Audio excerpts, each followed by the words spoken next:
हम करोड़ों लाखपति बनाएंगे। खटाखट खटाखट या टकाटक टकाटक, अगर यही मोदी ने किया होता तो गोदी मीडिया के संपादक लिख रहे होते कि मोदी को जनता से संवाद करने आता है, राहुल को नहीं आता है। लेकिन चूंकि राहुल गांधी ने ऐसा प्रयोग किया है तो कोई अलग से चर्चा नहीं करेगा। शायद राहुल गांधी को लग रहा है कि उनका यह अंदाज 1 लाख रुपए के मुद्दे को औरतों तक पहुंचा रहा है, युवाओं तक पहुंचा रहा है। राहुल इन चुनावों में घरों में काम करने वाली महिलाओं की भी बात कर रहे हैं, जिनकी बात आमतौर पर मुख्य धारा की पार्टियां दिखावटी तौर पर करती हैं, मगर राहुल अपनी रैलियों में, अपने भाषणों में इसे केंद्रीय मुद्दा बनाते हुए दिखते हैं। भाई और बहनों,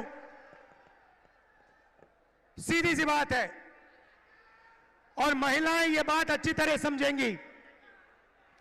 हिंदुस्तान में 21वीं सदी में स्त्री और पुरुष दोनों जॉब करते हैं। सही सही।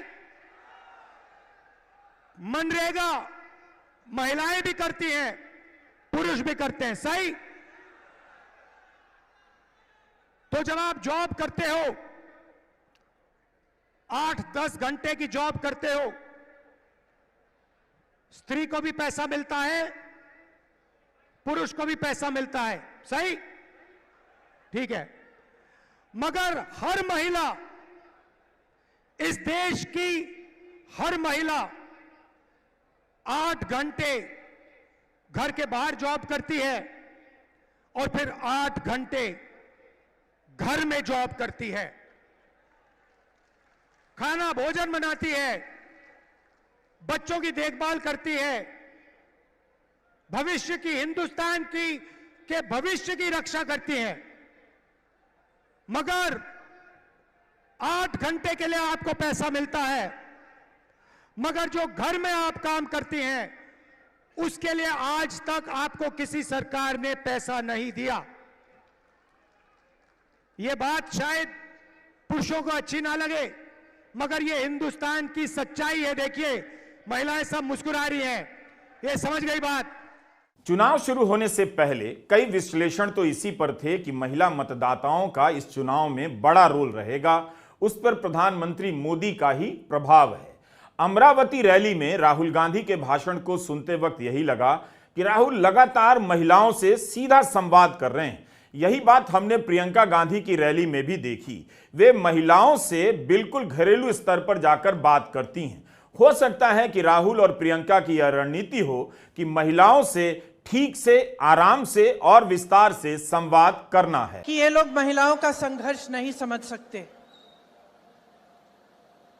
महिलाओं के दिल में जो सेवा भाव होता है ना, वो सेवा भाव हमारे इस देश की सारी परंपराओं का आधार है। वही सेवा भाव, वो जो महिला जो रात को सोएगी नहीं जब तक सारे नहीं सो जाएंगे घर में, वो महिला जब परिवार में संकट आता है, पैसों की कमी होती है, तो वो अपने गहने गिरवी रखेगी। वो भूखी सोएगी लेकिन किसी और को भूखा नहीं सोने देगी। उसका संघर्ष ये लोग नहीं जानते। और अगर मोदी जी मंगलसूत्र का महत्व समझते तो वो ऐसी अनैतिक बातें नहीं करते। किसान पर कर्ज चढ़ता है तो उसकी पत्नी अपने मंगलसूत्र को गिरवी रखती है।